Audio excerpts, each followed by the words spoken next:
Hello, beautiful soul. Welcome to the Elevate Your Soul podcast.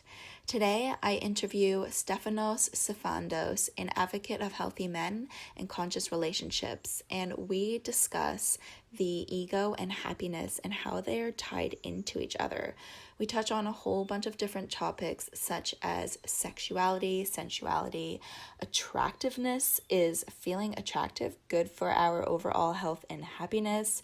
We talk about the ego. Is it all bad? And how people perceive ego these days and why? And so much more. I will link up Stefanos's Instagram account to the show notes so you guys can check out his amazing work over there.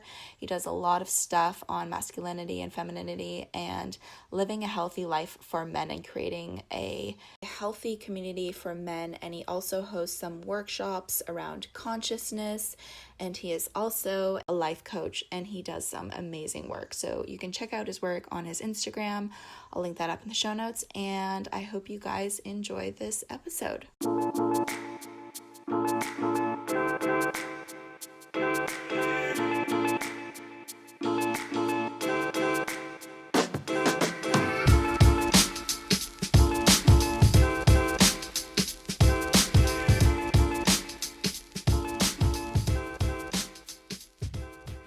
Hello, Stefanos. Welcome to the Elevate Your Soul podcast. Thank you for having me. I'm excited. Thank you so much.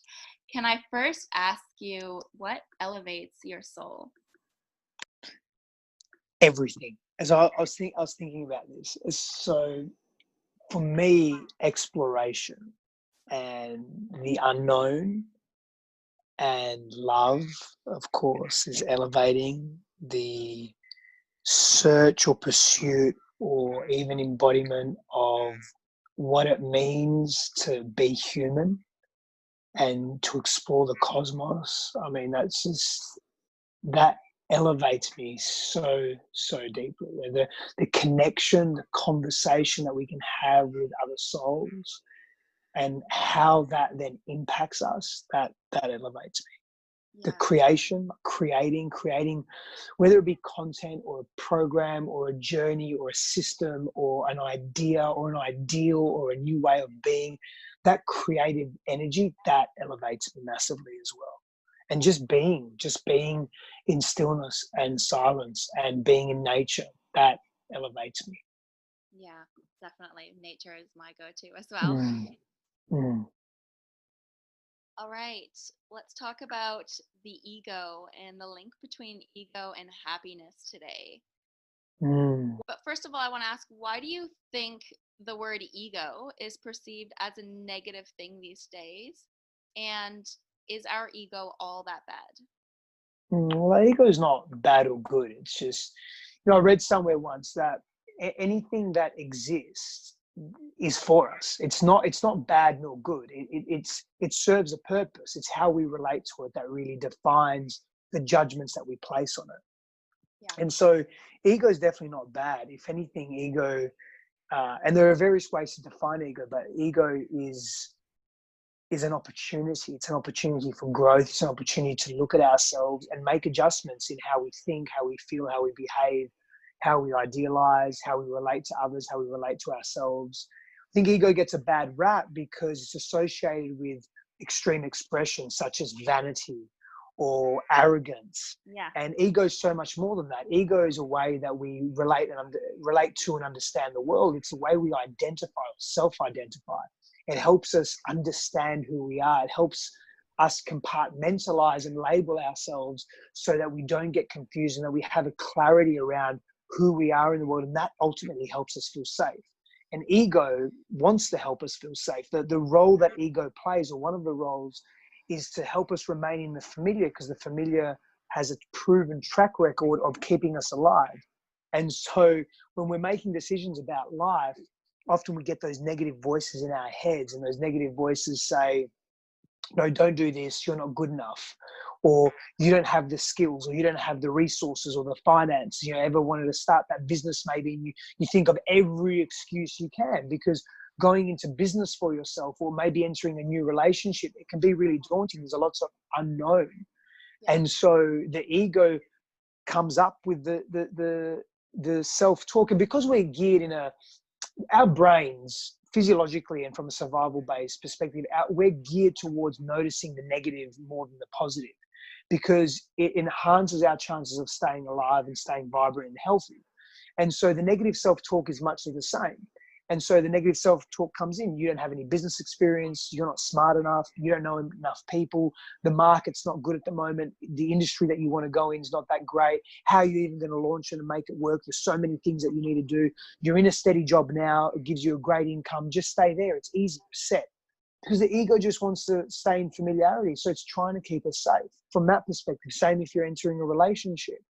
Are you really good enough? Are you batting above your weight class, or are you hitting above your weight class? That type of conversation. Are you ready to go in a relationship? What really do you have to offer? Because it's easier sometimes being alone, because it's safer. And so the ego doesn't hate us. The ego loves and cares for us. It's the way that it expresses comes from a very primal place. Comes from a place of survival. And so the negativity, the perceived negativity associated with that comes from that place. And when we realize that the ego is for us, we can start to have different conversations with ourselves, with our internal selves, and with that ego, with that part of ourselves. And when we start doing the inner work and exploring ourselves at greater depth, we start to realize that we're actually more worthy than we thought we were. And that changes the relationship as well. And we can venture more into the unknown and feel safer about that. Yeah. So the self-talk, you're saying, is the ego, but if it's self-talk that's positive as well, and that's motivating us and pushing us in the right direction, is that also our ego then? Sure. It's the way we identify with the world. Matt Kahn says that the ego is the soul in its infancy. And so if we look at it from that perspective, which is really interesting, and I like this, is the ego is soul. It's all spirit. It's all soul. It all carries a higher purpose for us. We just can't see it or connect to it in that moment. And so if the ego is the soul in its infancy, it's just finding its way in terms of how it's learning to communicate.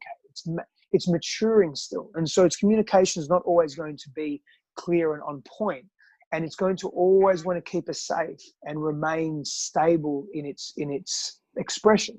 And so when we understand that, again, we can have these conversations with these parts of ourselves that become a little bit more liberating as opposed to constricted and coming from fear. Yeah. I have another question for you then. Are people pleasers and people who put others' needs before their own, does that stem from like a small and a weak ego? Or what do you think about, people who are constantly wanting to please and help others? So a people pleaser is simply an expression of a survival strategy. At some point in our life, we've formed the very solid belief, or we think it's solid, it's not solid, it's malleable, but we've formed the belief that if we please others or maximize others and minimize ourselves in the process, because generally that's a byproduct of maximizing others, unless you have a clear sense of self, a loving sense of self, and you have heightened self-worth, you generally minimize yourself. That their survival strategy is that the best way to receive love is to minimize ourselves and maximize others at any expense, at any cost. And so somewhere along the way, we've learned that that's the way that we receive love in the most effective manner. And so is the ego small? Our sense of self is small. And so part of that is, yes, the ego doesn't, or the parts of us that value who we are in the world don't think very highly of us. And maybe that's been drummed into us by an aberrant or violent or abusive father or mother or parent, maybe by a school teacher that told us that we weren't good enough because we couldn't do math. And so, and maybe in my case, I'll just share a personal example, is when I was younger, when I was a child, I knew that if I was able to make my parents happy, my mother or my father, it would mean that I would get hit less, or I would get abused less, or I would get judged and criticized less, because the focus was more on them. And so over time, I developed that habit of placing the focus on other people. And that became my go-to and my norm, and that I wasn't valuable enough to pay any attention to. And so that can also happen. And so a people pleaser ultimately has a low sense of self-worth. Yeah. It's still ego. It's all ego because it's all how we identify with the world. It's just not an extroverted, out there, loud, arrogant ego. Would you say they have a weak ego, or it doesn't have to do with whether it's weak or strong? It's kind of just like, I'm just trying to figure out the difference between people who have more selfish tendencies and don't relate so well with others and don't have compassion or sympathy for others, versus a people pleaser who's always taking care of everyone else before themselves. Yeah, you could say they have a weak sense of self. So they have a low self-worth, a weak sense of self, and a weak sense of their ego, that they're not valuable enough. Right. Okay. So it's, Yeah. I guess, the style of relationship that they actually have with their ego and then with Yes. themselves. Yes. Yes. Right. Yes. It's extreme. So it's extreme Yeah. in the lower sense of self, as opposed to the arrogant and entitled sense of self. Yeah. Yeah. And I have a question about sexuality Mm. and good looks and feeling attractive. Is Mm. feeling sexy and attractive, is that good for our overall health and happiness, or is that simply cockiness and too much ego? I think there's a spectrum, of course. I think having a healthy sense of self and Right. appreciating one's body and one's persona and one's expression, and really valuing that, and being grateful for that, and then giving that to the world, or giving that to people that we align with and that there's a deeper, intimate connection with. I think that's very healthy. Of course, there's a spectrum though. Like we can be, again, arrogant and vain in our expression. We can be narcissistic in our expression, or carry narcissistic tendencies. Yeah. And then the ego is operating in extreme. There's not a balanced or homeostatic sense of self. And that's unhealthy, because ultimately that pushes people away. If we have this narcissistic tendency, this vain tendency, we become hyper self-absorbed. And then the ego is in an extreme expression, that we are too good for others, that we are the best, that no matter what others do or be, they can't match me. And so we isolate ourselves. And one of the reasons we're here and we're alive is to create social bonds, and create and experience intimacy, not only with ourselves but with others. We're relational beings. And so if we're too much in our vanity based ego, we're separating and isolating ourselves. Right. Right. So how can we have a healthy relationship with our ego and our how do I say this, sex appeal or physique? Hmm. I think humility plays a big role, and so character is very important here. And what that really looks like in the real world is not manipulating, not using our gifts for manipulation or for pure extreme self gain. And so, I mean, an example of that in the real world could be a man or a woman that uses their looks and their power to manipulate a situation to elevate their status. Could be in a job, it could be even in relationship. And we leverage that against someone because to satisfy our own selfish needs, whether that be a need to be seen, or a need to be heard, or a need to be paid attention to, or a need to receive resources such as money, whatever it may be. And so not taking advantage of the gifts that we have, because we realize that in the world that we live in, there's ranges. And so there's this range where you either fall in the norm or what's considered the norm, or the minority group. And that's a gift, that's a privilege, right? And then you can move and be in the minority group, depending on what the prevailing culture is at the time and the prevailing values in that culture. And so knowing that and being humble with that, and still using your gifts, like, so you can still leverage your gifts, but what are you leveraging for? What's the intention? Exactly. And so, and that's the balance point. And this is an individual thing. Like there's nothing wrong with advancing yourself, but at what cost and how are you doing it? There's nothing wrong with being successful. That's great. It's essential to be successful in the world. It's essential to have desire. That creates and generates momentum.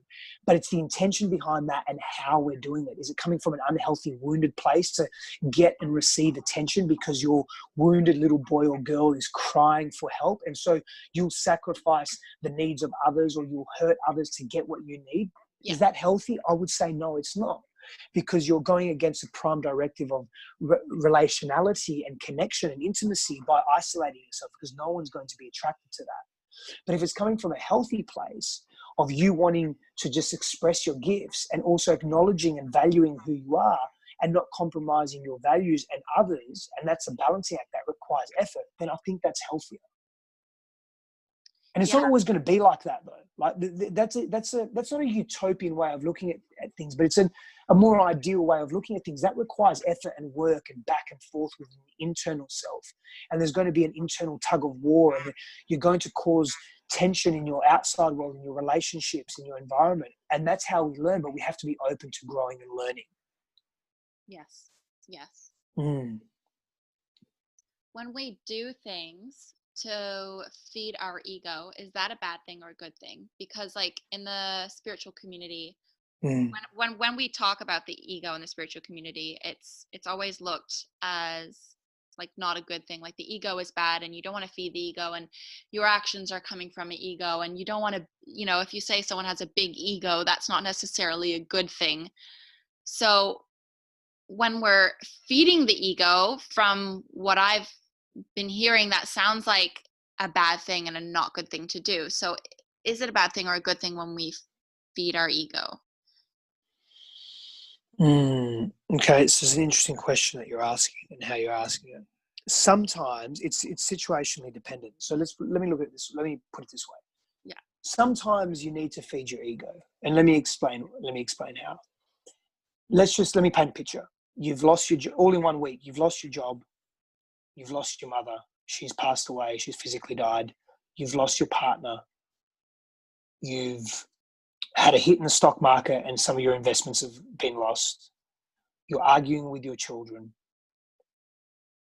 and you're feeling pretty down on yourself. You're feeling pretty worthless. Most of the choices that you're making are not really leading you to feeling or experiencing joy and happiness and even contentment and just balance.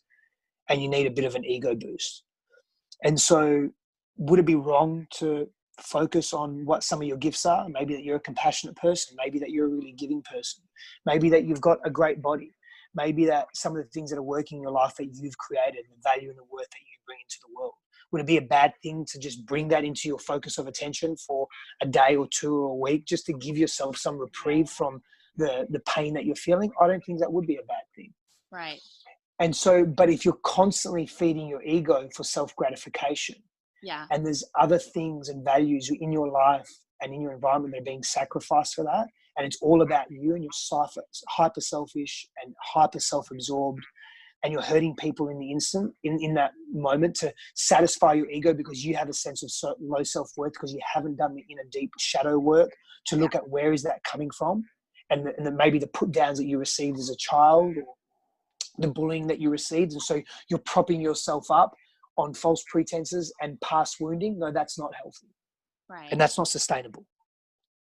Because sometimes I'm just thinking about like people who fish for compliments. They're not exactly hurting other people, and they're unaware of, I don't know if they really have, their intention is only to feel good about themselves. And I'm just thinking about the ego now. If they're doing something like that, people who fish for compliments to feed their ego, and they're not necessarily hurting other people, why is that people fish for Because they could be coming from a wounded place and they need reinforcement. They're struggling to self-soothe, and they're struggling to understand themselves and give themselves self-love. And so they're looking outside to their environment, to their relationships, like whether it be a friendship or a parent or a brother or a beloved, a lover. And maybe they're hyper codependent, or they're codependent in their relationships, where they've learned over the years that relying on others for their happiness is a conditioned response. And so they're looking to others. They're looking to others for validation. They're seeking external validation. Maybe that's just a habit or a pattern. It doesn't mean they're bad people or they're out to hurt others. They're just looking for self-satisfaction. They're looking to feel safe, essentially. And how can those people give themselves a feeling of feeling safe and self-soothing and self-love? Well, there's in different ways, but the healthiest way is to realize that they carry intrinsic worth and value, and that you are beautiful as you are. You are an amazing human being as you are. And get clear on what you value in life. Get clear on what makes you a quote unquote good human being, and then start to act in that. So align your actions with your beliefs, and that will help. And, break any codependent tendencies that you have, this reliance on other people to make you feel good, and start nurturing yourself. Find out ways to nurture yourself. Maybe it's exercise. Maybe it's reading and informing yourself about healthy practices, meditation, spending time on your own, being in nature, looking after yourself, looking after your financial integrity as well, and becoming more self-reliant. Knowing that, prove to yourself or demonstrate to yourself that you have the capacity to give to yourself, but you have to take action on that. And you have to deem yourself worthy. Seek professional help if you can't do that, to help break the patterns of the past where you believe and think that you're not complete.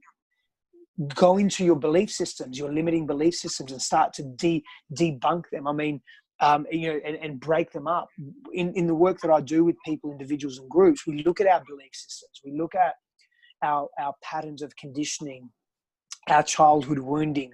We look at how we behave under intensity and in extreme ways. We look at, are we reacting? We look at some of the deepest fears that we carry, and that most of our actions come from that unconscious place.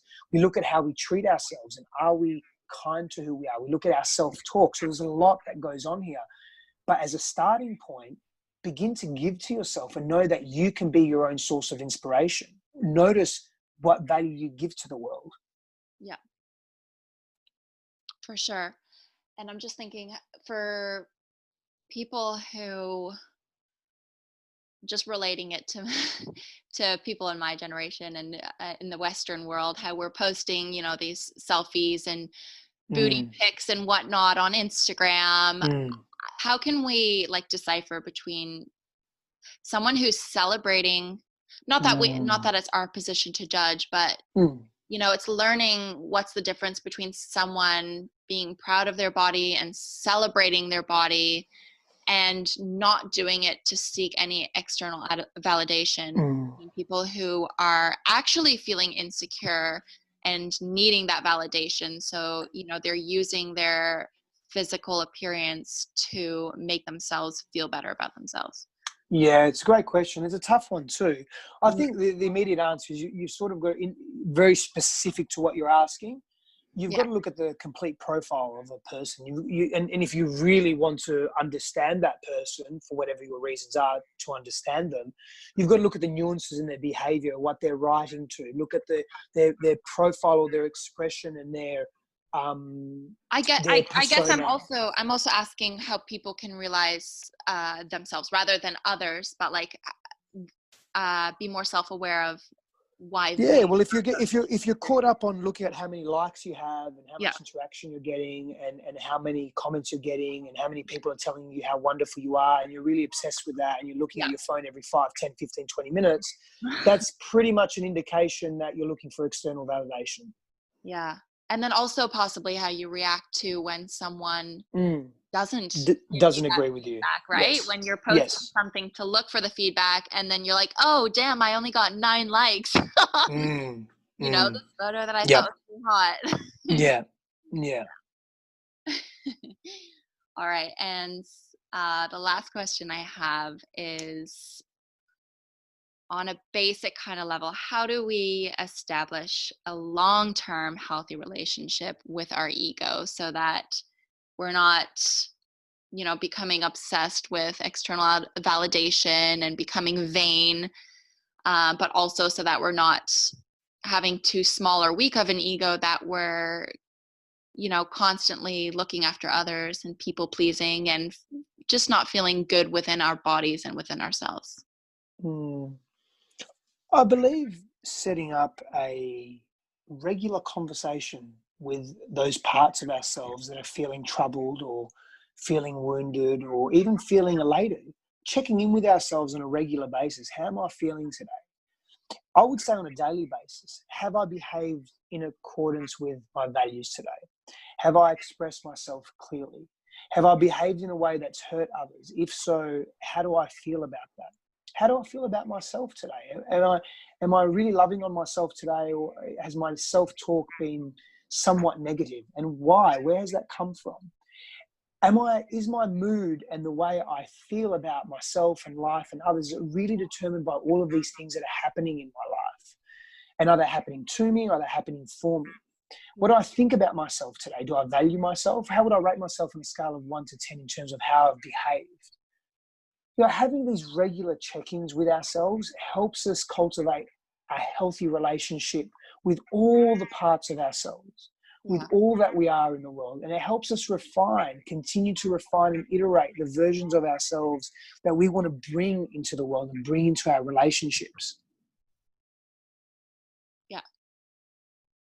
So to wrap this up, is feeling sexy a bad thing or a good thing?